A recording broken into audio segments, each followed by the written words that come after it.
അപ്പോൾ ദാ നമ്മൾ വാട്ടർ പമ്പ് എടുത്തിട്ടുണ്ട്. ബൂട്ട്മോ വഴി കസ്റ്റമർ തന്നെ എടുത്ത വാട്ടർ പമ്പാണ്. ഇതിൻ്റെ വില വന്നിട്ട് എത്ര എഴുതി കൊടുത്തേക്കുന്നത് 5561 രൂപയാണ് ഇതിൽ കൊടുത്തേക്കുന്നത്. ജെന്യൂൻ പമ്പാണ്. കണ്ട പാക്കിങ് കണ്ട അടിപൊളി പാക്കിങ് കാര്യമൊക്കെ ആയിട്ട് വരുന്നേക്കുന്നത്.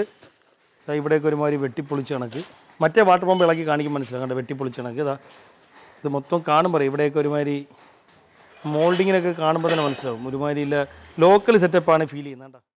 ഹായ്, ഞാൻ സബിൻ സലീം, വാഹനപ്രേമികളുടെ സ്വന്തം ചാനലായ കേരള മെക്കാനിക്കിലേർക്കും സ്വാഗതം. ഒരു വാഹനത്തിനെ സംബന്ധിച്ച് ആ വാഹനത്തിൻ്റെ ഏറ്റവും പ്രധാനപ്പെട്ട ഒരു ഭാഗമാണ് വാട്ടർ പമ്പ് എന്നുള്ളത് നമ്മൾ പലപ്പോഴും പറഞ്ഞിട്ടുള്ള ഒരു കാര്യമാണ്.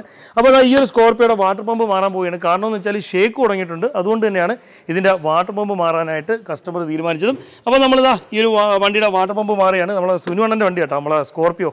നമ്മൾ mHAWKിൻ്റെ ഒരു വീഡിയോ എഞ്ചിൻ സംബന്ധമായിട്ടൊക്കെ ചെയ്തിരുന്നു. സുനുവണ്ണൻ്റെ സ്കോർപ്പിയോ ആണ്.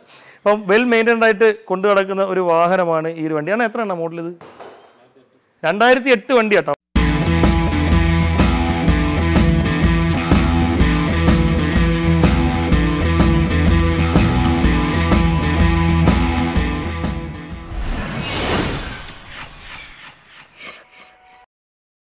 അപ്പോൾ നമുക്ക് വാട്ടർ പമ്പ് ഇളക്കിയെടുക്കാം. വാട്ടർ പമ്പ് വരുന്ന ഭാഗം എന്ന് വെച്ചാൽ ഈ ഭാഗത്തായിട്ടാണ് വാട്ടർ പമ്പ് കാണുന്നത്. ഇതാണ്ടേ ഇവിടെയാണ് വാട്ടർ പമ്പ് വരുന്നത്. അപ്പം ഇതിൽ വരുന്ന വാട്ടർ പമ്പിനെ ഇളക്കണമെന്നുണ്ടെങ്കിൽ നമുക്ക് ഇതിൻ്റെ റേഡിയേറ്റർ ഇളക്കണ്ട. നമുക്ക് അത്യാവശ്യം ഇതിൻ്റെ ഫാൻ ഇളക്കണം. അത് കണക്ക് തന്നെ ഫാനിൻ്റെ കവർ ഇളക്കണം, അല്ലെങ്കിൽ റേഡിയേറ്റർ കവർ ഇളക്കണം. ഈ ടോപ്പ് കവറും കാര്യങ്ങളും ഇളക്കണം. അത് കണക്ക് തന്നെ ബെൽറ്റ് അഴിച്ചു വിടണം.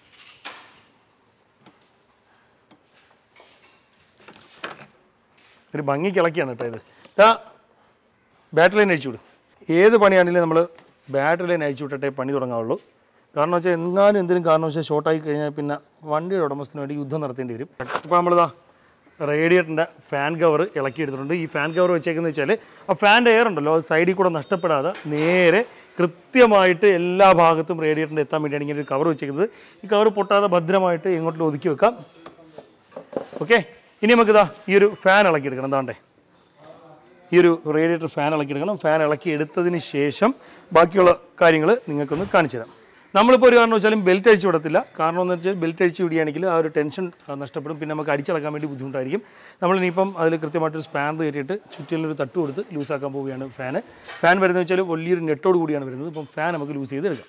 അപ്പോൾ നമ്മൾ വണ്ടിയുടെ റേഡിയേറ്റർ ഫാൻ ലൂസ് ചെയ്തേക്കാണ്. റേഡിയേറ്റർ ഫാൻ എന്ന് വെച്ചാൽ ഇതിൽ 36 എന്തിനാണ് സ്പാനർ 36ൻ്റെ സ്പാനർ ഇട്ട് ജസ്റ്റ് 2 തട്ട് കെട്ടുമ്പോഴത്തേക്ക് ഇത് ലൂസാവും. ഇത് നെഗറ്റീവ് ത്രെഡാണ്. അതായത് ഇത് ടൈറ്റ് ചെയ്യുമ്പോൾ ലൂസാവുകയും ലൂസാകുന്ന പൊസിഷനിലോട്ട് പിടിക്കുമ്പോൾ ടൈറ്റ് ആവുകയും ചെയ്യുന്ന ഒരു രീതിയിലാണ് വരുന്നത്. അതായത് ഓട്ടത്തിൽ മറ്റ് വിഷയങ്ങൾ വരാതിരിക്കാനാണ് ഇപ്പോൾ നമ്മൾ തട്ടി ലൂസാക്കിയിട്ടുണ്ട്. ഇതാണ് നമുക്ക് ഫാൻ ലൂസ് ചെയ്ത് ഊരിയെടുക്കാം. ഓക്കെ, ഇനി നമുക്ക് 2 ബെൽറ്റ് ഇളക്കാണ്ട്. അതായത് ഇതിൻ്റെ ഓൾട്ടർനേറ്ററും പവർ സ്റ്റിയറിങ്ങിൻ്റെ പമ്പും വരുന്ന ഒരു ബെൽറ്റ് യൂണിറ്റ് ഇവിടെ വരുന്നുണ്ട്. അതിന് സെപ്പറേറ്റ് ടെൻഷനും കാര്യങ്ങളൊക്കെ വരുന്നുണ്ട്. അതിളക്കാണ്ട് അതുപോലെ തന്നെ പിന്നെ അത് കണക്ക് നമ്മളെ വാട്ടർ പമ്പും AC-യുടെ കംപ്രസറും ഡ്രൈവ് കൊടുക്കുന്ന ഒരു ബെൽറ്റ് ഉണ്ട്. അങ്ങനെ 2 ബെൽറ്റും ഇളക്കിയെടുത്തതിന് ശേഷം നമുക്ക് വാട്ടർ പമ്പ് ഊരിയെടുക്കാം. വാട്ടർ പമ്പിൻ്റെ പ്രശ്നം എന്ന് വെച്ചാൽ നല്ല രീതിയിൽ പ്ലേ ആണ്. ഇപ്പോൾ ഈ ഒരു ബെൽറ്റ് ഊരുമ്പോഴത്തേക്ക് നമുക്ക് മനസ്സിലാക്കാൻ പറ്റും ഇതിൻ്റെ പ്ലേ വരുന്നത്. ഇതിൻ്റെ പ്ലേ വരുന്നത് വെച്ചാൽ ഇതിൻ്റെ അകത്തുള്ള ഷാഫ്റ്റിന് എന്തെങ്കിലും ഡാമേജ് വരിക, അല്ലെങ്കിൽ ഇതിൻ്റെ ബെയറിങ്ങിന് എന്തെങ്കിലും ഡാമേജ് ഒക്കെ വരുമ്പോഴാണ് ഇതിൽ പ്ലേ വന്ന് തുടങ്ങുന്നത്. അപ്പോൾ നമുക്ക് എന്തായാലും ഈ ഒരു ബെൽറ്റുകളൊന്ന് ഇളക്കി വിടാം.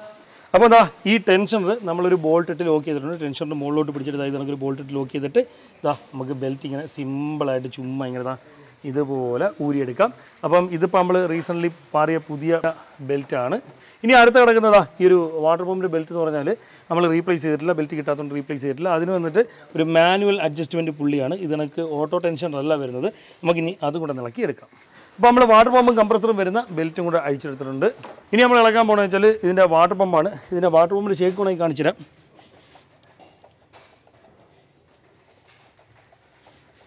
സൗണ്ട് കേൾക്കുന്നുണ്ടോ? Ready 1 2 3 start. ഇതിൻ്റെ സൗണ്ട് കേട്ടോ. അപ്പോൾ ഇത് കണക്ക് ഇതിൻ്റെ ഷേക്കായി കാണുമ്പം തന്നെ കൈയോടെ മാറുന്നതായിരിക്കും നല്ലത്. അല്ലാതെ ഇത് ഡാമേജായി വഴിയിലാവുന്നത് വരെയോ അല്ലെങ്കിൽ എന്തെങ്കിലും മറ്റ് ശബ്ദങ്ങളോ എല്ലാം കേൾക്കുന്നത് വരെയോ ഇട്ട് ഓടിക്കരുത്. വണ്ടി ഓടിക്കുന്നത് നിങ്ങളെ വണ്ടി നശിക്കാൻ ഇടയാക്കത്തേ ഉള്ളൂ. അപ്പോൾ നമ്മൾ വാട്ടർ പമ്പ് എടുത്തിട്ടുണ്ട്. ബൂട്ട്മോ വഴി കസ്റ്റമർ തന്നെ എടുത്ത വാട്ടർ പമ്പാണ്. ഇതിൻ്റെ വില വന്നിട്ട് എത്ര എഴുതി കൊടുത്തേക്കുന്നത് 5561 രൂപയാണ് ഇതിൽ കൊടുത്തേക്കുന്നത്. ജെന്യൂൻ പമ്പാണ്. കണ്ട പാക്കിങ് കണ്ട അടിപൊളി പാക്കിങ് കാര്യമൊക്കെ ആയിട്ട് വരുന്നേക്കുന്നത്. അപ്പോൾ നമുക്ക് ഇതിൻ്റെ അകത്തുനിന്ന് ഈ സാധനം ഒന്ന് വെളിയിലെടുക്കാം. വേണ്ടേ, ഇതാണ് നമ്മുടെ വാട്ടർ പമ്പ്. ഓക്കെ, ഇതാണ് നമ്മുടെ വാട്ടർ പമ്പ്. അപ്പോൾ ഇത് OEM സാധനമാണ്. നിങ്ങൾ കണ്ടല്ലേ, OEM സാധനമാണ്. പക്ഷേ ഇതിൻ്റെ ഫിനിഷിങ്ങിലൊക്കെ ഉള്ളൊരു ഇത് കണ്ടോ, ഇവിടെയൊക്കെ ഒരുമാതിരി വെട്ടിപ്പൊളിച്ച് കണക്ക്. മറ്റേ വാട്ടർ പമ്പ് ഇളക്കി കാണിക്കും മനസ്സിലാവും. കണ്ട വെട്ടിപ്പൊളിച്ച് കണക്ക്. ഇത് മൊത്തം കാണുമ്പോൾ ഇവിടെയൊക്കെ ഒരുമാതിരി മോൾഡിങ്ങിനൊക്കെ കാണുമ്പോൾ തന്നെ മനസ്സിലാവും. ഒരുമാതിരി ഇല്ല ലോക്കൽ സെറ്റപ്പാണ് ഫീൽ ചെയ്യുന്നത് കേട്ടോ. അപ്പോൾ നിങ്ങൾ സാധനം എടുക്കുമ്പം നല്ല ബ്രാൻഡ് എടുക്കുക എന്നാണ് എൻ്റെ ഒരു അഭിപ്രായം. കാര്യം OEM എന്നുള്ളതല്ല, നല്ല ബ്രാൻഡ്. ഇപ്പോൾ വാട്ടർ പമ്പിനൊക്കെ ഏറ്റവും നല്ല ബ്രാൻഡ് ഏതാണെന്നുള്ളത് ഗൂഗിളൊക്കെ ചെയ്ത് നോക്കി അറിയാൻ പറ്റും. അത്തരത്തിൽ നല്ല ബ്രാൻഡുകൾ എടുക്കുക എന്നുള്ളതാണ്. OEM എന്നുള്ളത് വിടുക. OEM ആയിട്ട് വരുന്ന സാധനങ്ങൾ നല്ലതൊക്കെ തന്നെ, പക്ഷേ എന്നാലും ഇതിൻ്റെ ഫിനിഷിംഗ് ഉണ്ട്. നമ്മൾ ഇത്രയും പൈസ കൊടുത്തെടുത്തിട്ടും ഇതിൻ്റെ ഫിനിഷിംഗ് ഉണ്ട്. അതായത് ഈ സൈഡിലൊക്കെ നോക്കുകയാണെങ്കിൽ അറിയാൻ പറ്റും കേട്ടോ. അപ്പോൾ എന്തായാലും ചെയ്യേണ്ട കാര്യം വെച്ചാൽ നല്ല ബ്രാൻഡ് നോക്കി എടുക്കുക. അപ്പോൾ നമ്മൾ വാട്ടർ പമ്പ് നമ്മൾ ഇളക്കിയെടുക്കാൻ പോവുകയാണ്. 5 ബോൾട്ടാണ് ഈ ഒരു വാട്ടർ പമ്പിൽ വരുന്നത്. ഈ 5 ബോൾട്ടിൻ്റെ കാര്യം പറയാൻ വെച്ചാൽ മുമ്പൊക്കെ നമുക്ക് ഭയങ്കര കൺഫ്യൂഷൻ വരാറുണ്ട്. ഇതിൻ്റെ ടൈമിംഗ് കവറിൻ്റെ ബോൾട്ടും കാര്യങ്ങളൊക്കെ ഇതിൻ്റെ ഇടയിൽ വരുമ്പോഴേ നമുക്ക് തപ്പിയൊക്കെ എടുത്തിട്ട് വർക്ക് ചെയ്യാൻ നേരത്തെ ചിലപ്പോൾ കൺഫ്യൂഷൻ വരാറുണ്ട്. അപ്പോൾ അങ്ങനത്തെ കൺഫ്യൂഷൻ വേണ്ട. 5 ബോൾട്ടുകളാണ് വരുന്നത്. ഇതിൻ്റെ ഉള്ളിൽ വരുന്ന 2 ബോൾട്ട് ഇത് കണക്ക് നല്ല ബെൻഡുള്ള ഒരു റിംഗ് ഉണ്ടെങ്കിൽ മാത്രമേ അത് ഇളക്കാൻ പറ്റുള്ളൂ നല്ല രീതിയിൽ. നിങ്ങൾ ഓർത്ത് വെച്ചോ, ഇത് കണക്ക് നല്ല ബെൻഡുള്ള ഒരു റിംഗ് ഉണ്ടെങ്കിൽ മാത്രമേ സ്കോർപിയോയുടെ വാട്ടർ പമ്പിൻ്റെ 2 ബോൾട്ട് ഇളക്കാൻ, അതായത് ഈസി ആയിട്ട് ഇളക്കാൻ പറ്റുള്ളൂ. ഇത്തിരി സ്ട്രഗിൾ ചെയ്യാനാണെങ്കിൽ മറ്റു രീതിയിലൊക്കെ ഇളക്കാൻ പറ്റും. പക്ഷേ എളുപ്പം ഇളക്കണമെന്നുണ്ടെങ്കിൽ ഇത് കണക്ക് ബെൻഡുള്ളൊരു റിംഗ് എടുത്ത് വെച്ചേക്കണം. നമുക്കിതിനി ജസ്റ്റ് ഒന്ന് ഇളക്കിയെടുക്കാം. ഇനിയിപ്പോൾ ബോൾട്ടും കാര്യങ്ങളെല്ലാം ഇളക്കി വെച്ചേക്കുന്നുണ്ട്. ജസ്റ്റ് ഒന്ന് തിക്കി നമുക്ക് ഊരിയെടുക്കാം.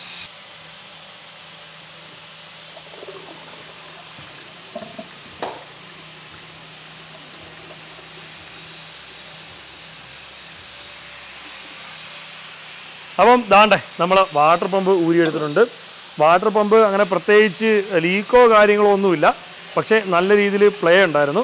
പ്ലേ ഉള്ളത് കൊണ്ടാണ് നമുക്കിതിപ്പം വാട്ടർ പമ്പ് മാറേണ്ടി വന്നത്. ഇതിപ്പം ഇത് നിങ്ങൾ സൂക്ഷിച്ച് നോക്കുകയാണെങ്കിൽ അറിയാൻ പറ്റും. ഇമ്പലൊരു നാടും കണ്ട നല്ല അത്യാവശ്യം നല്ല പ്ലേ ഉണ്ട് കേട്ടോ. ഇതിൻ്റെ ഉൾഭാഗത്തോട്ടൊക്കെ നോക്കുകയാണെങ്കിൽ പൊടിഞ്ഞു പോയി തുടങ്ങിയിട്ടുണ്ട് കേട്ടോ. ഇതിൻ്റെ ആ പുള്ളിയുടെ ഫിനിഷിങ്ങിൻ്റെ വ്യത്യാസം തന്നെ നോക്കേ. ഇതിൻ്റെ ആ സ്റ്റെപ്പും ഇതിൻ്റെ സ്റ്റെപ്പ് വരുന്ന ഭാഗമൊക്കെ കണ്ടോ, പുള്ളിയുടെ സ്റ്റെപ്പിൻ്റെ വ്യത്യാസമൊക്കെ കണ്ടോ. അപ്പം ഇത്തരത്തിലാണ് വ്യത്യാസം. ഇത് TVSൻ്റെ വാട്ടർ പമ്പാട്ടോ. ഇതിൽ എംബ്ലമുണ്ട്. ഇത് TVSൻ്റെ വാട്ടർ പമ്പാണ് വരുന്നത്. TVS കണ്ടോ. TVS എന്ന് അടിച്ചേക്കുന്നതൊക്കെ ചാത്തനടിപ്പൊക്കെ അടിച്ചേക്കുന്നത് തോന്നുന്നു. ഈ പഴയ സീറ്റിങ്ങിൻ്റെ ചെറിയ പ്രശ്നങ്ങളൊക്കെ, അപ്പോൾ അല്ലെങ്കിൽ ഈ റബ്ബറിൻ്റെ ഒരു ഭാഗമൊക്കെ തട്ടിയിരുന്നിട്ട് ചെറിയ രീതിയിലൊരു മുഴപ്പണക്കൊക്കെ വരാൻ സാധ്യതയുണ്ട്. അപ്പോൾ അങ്ങനെയുള്ള ഭാഗങ്ങളൊക്കെ ഡാമേജ്, അത്തരത്തിലുള്ള ഭാഗങ്ങളിലൊക്കെ വെച്ച് അങ്ങനെ വെച്ച് മുറിക്കുക ഡാമേജ് വരും. അതിൽ ലീക്ക് വരാനുള്ള സാധ്യത ഉള്ളതുകൊണ്ട് തന്നെ നമ്മളൊരു 2000-ൻ്റെ പേപ്പറിൻ്റെ ചെറിയൊരു കുഞ്ഞു കഷ്ണം എടുത്ത് ഇത്തിരി പെട്രോളിൽ നനച്ച് അത് മൊത്തം തേച്ചങ്ങ് വൃത്തിയാക്കും. അതാകുമ്പോഴത്തേക്ക് നമ്മൾ എന്തായാലും ഇതിൽ റബ്ബറിൻ്റെ ഒരു ഓറിങ് സെറ്റപ്പാണ് വരുന്നത്. അതിൻ്റെ കൂട്ടത്തിൽ തന്നെ ഗ്യാസ്കറ്റിൻ്റെ വരെ ഓറിങ് സെറ്റപ്പ്. അപ്പോൾ അതിൻ്റെ കൂടെ തന്നെ സ്വല്പം അനാബോണ്ടും അപ്ലൈ ചെയ്ത് തന്നെയാണ് വെക്കുന്നത്. അപ്പോൾ അനാബോണ്ട് കുറച്ചും കൂടെ നല്ല രീതിയിൽ ദൃഢമായി പിടിക്കാൻ വേണ്ടിയിട്ട് ഇത്തരത്തിൽ ചെയ്യുന്നത് സഹായിക്കും. അപ്പോൾ ഞാൻ ചെറുതായിട്ട് പെട്രോൾ നനച്ചിട്ട് ഒന്ന് തേച്ച് വൃത്തിയാക്കിയാണ്.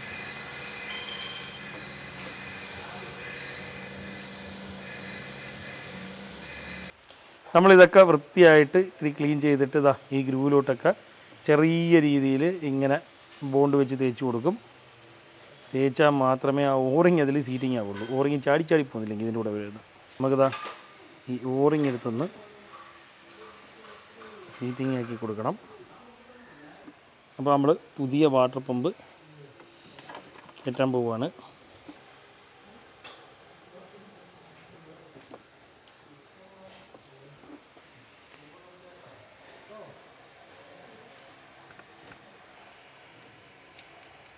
ഇപ്പോൾ നമ്മൾ വാട്ടർ പമ്പ് വെച്ച് മുറുക്കിയിട്ട് ഇതിൽ നിറയെ വെള്ളം ഒഴിച്ച് ഒന്ന് ബെൽറ്റ് ഇട്ട് സ്റ്റാർട്ട് ചെയ്ത് ചെക്ക് ചെയ്ത് നോക്കും. ഏതെങ്കിലും ലീക്കോ ഫിറ്റിങ്സിന് എന്തെങ്കിലും വിഷയം ഉണ്ടോ എന്നുള്ളത് കൺഫേം ചെയ്തിട്ട് മാത്രമേ ബാക്കിയുള്ള സാധനങ്ങൾ വെച്ച് ഫിറ്റ് ചെയ്യുള്ളൂ. ഇൻ കേസ് നമ്മളെല്ലാം വെച്ച് ഫിറ്റ് ചെയ്തതിന് ശേഷമാണ് വല്ല പ്രശ്നവും കാണിക്കുന്നതെന്നുണ്ടെങ്കിൽ അവസാനം അതൊരു ബുദ്ധിമുട്ടായി മാറും. ചില വണ്ടിയിൽ നമ്മൾ ചെയ്യുന്നത് വെച്ചാൽ വെള്ളം ഒഴിച്ചിട്ടും വിടും. ഒരു 50, 100, 200 കിലോമീറ്റർ ഓടിയിട്ട് കൊണ്ടുവരാൻ പറയും. എന്നിട്ട് നമ്മളത് ഇളക്കി മുകളിലും കൂളൻ്റാക്കി കറക്റ്റ് ചെയ്ത് കൊടുക്കും. നമ്മൾ നല്ല രീതിയിൽ ക്ലീൻ ചെയ്ത്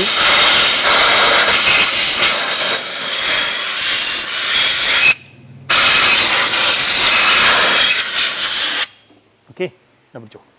അടുത്തത് നമ്മളിതാ ബെൽറ്റ് വാങ്ങിച്ചിട്ടുണ്ട്. ബെൽറ്റ് ഇട്ടൊന്ന് നോക്കാം. ബെൽറ്റിൻ്റെ വില കൊടുത്തേക്കുന്നത് 1059 രൂപയാണ് സുഹൃത്തുക്കളെ ഈ ബെൽറ്റിൻ്റെ വില. കണ്ട. അപ്പോൾ നമുക്കിത് നൈസിലൊന്ന് ഇട്ട് സെറ്റ് ചെയ്യാം. അപ്പോൾ നമ്മളിതാ ഓൾട്ടറേറ്ററിൻ്റെ ബെൽറ്റൊക്കെ ഇട്ടിട്ടുണ്ട്. അത് കണക്കിന് നമ്മളെ വാട്ടർ പമ്പിൻ്റെ ബെൽറ്റും കാര്യങ്ങളും എല്ലാം സെറ്റ് ചെയ്തിട്ടുണ്ട്. ഇനി ഇതൊക്കെ ഒന്ന് ലൂസാക്കി കറക്റ്റിന് ബെൽറ്റെല്ലാം ഒന്ന് സെറ്റാക്കിയതിന് ശേഷം ഇങ്ങനെ നിർത്തി തന്നെ നമ്മളൊന്ന് സ്റ്റാർട്ട് ചെയ്ത് നോക്കും. എന്നിട്ട് ലീക്ക് ഉണ്ടോ എന്നുള്ളത് കൺഫേം ചെയ്തിട്ട് ബാക്കിയുള്ള കവറും കാര്യങ്ങളൊക്കെ നമ്മൾ ഈ ഒരു വണ്ടിയിൽ വെച്ച് മുറുക്കുള്ളൂ.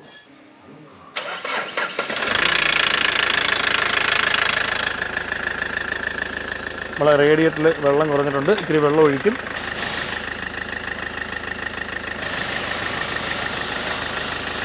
അപ്പോൾ നമ്മൾ കൂളൻ്റൊക്കെ ഒഴിച്ചു, കൂളൻ്റല്ല വെള്ളമൊക്കെ ഒഴിച്ചു കുറച്ച് നേരം നിർത്തി.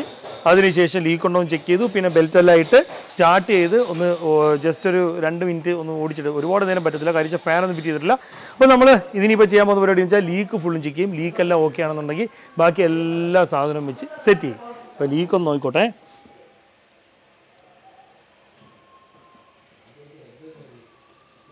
ഇല്ല, ഒരു സൈഡിൽ നിന്നും ഒരു തുള്ളി പോലും ലീക്കില്ല. Perfect, all right. ഓക്കെ, ഇനി ബാക്കിയുള്ള സാധനങ്ങൾ നമ്മൾ ആകാശം വെച്ച് മുറുക്കും. അപ്പോൾ നമ്മൾ ഇതിലുണ്ടായിരുന്ന കൂളൻ്റ്, നമ്മൾ വെള്ളം ഒഴിച്ചില്ലയോ, ആ വെള്ളം മൊത്തം തുറന്നു വിട്ടിട്ട് കൂളൻ്റ് ഒഴിക്കും. കൂളൻ്റ് ഒഴിച്ചതിന് ശേഷം മാത്രമേ ഇത് സ്റ്റാർട്ട് ചെയ്ത് വണ്ടി വിടുകയുള്ളൂ. അപ്പോൾ നമ്മളെ വണ്ടിയിൽ കൂളൻ്റ് ഉപയോഗിക്കുന്നതിൽ ഒരുപാട് ഗുണങ്ങളും കാര്യങ്ങളൊക്കെ ഉണ്ട്. അപ്പോൾ അതിനെക്കുറിച്ച് നമുക്ക് പ്രത്യേകിച്ചൊരു വീഡിയോ ഉടനെ തന്നെ വരുന്നതായിരിക്കും. അപ്പോൾ എന്താണ്ടേ, ഇതാണ് വണ്ടിയുടെ വർക്കും കാര്യങ്ങളൊക്കെ. നിങ്ങളുടെ വാഹനത്തിൻ്റെ വാട്ടർ പമ്പിൻ്റെ ഇതിനൊക്കെ പ്ലേയോ കാര്യങ്ങളോ കാണുകയാണെങ്കിൽ ആ വാട്ടർ പമ്പ് മാറുക. അതല്ലാതെ അത് ശബ്ദം വരുന്നത് വരെയോ, അതല്ലാന്നുണ്ടെങ്കിൽ അതിൽ നിന്ന് ലീക്ക് വരുന്നത് വരെയോ, അതല്ല വണ്ടി ഓവർ ഹീറ്റ് ആവുന്നത് വരെ ഒന്നും വെച്ചുകൊണ്ടിരിക്കരുത്. വാട്ടർ പമ്പൊക്കെ ഒരു വണ്ടിയുടെ വളരെ പ്രധാനപ്പെട്ട ഒരു ഭാഗമാണ്. അതുകൊണ്ട് തന്നെ കൃത്യമായിട്ട് കറക്റ്റ് സമയത്ത് അത് കംപ്ലൈൻറ്റ് തോന്നുന്ന മുറയ്ക്ക് തന്നെ മാറാൻ നിങ്ങൾ പ്രത്യേകം ശ്രദ്ധിക്കുക.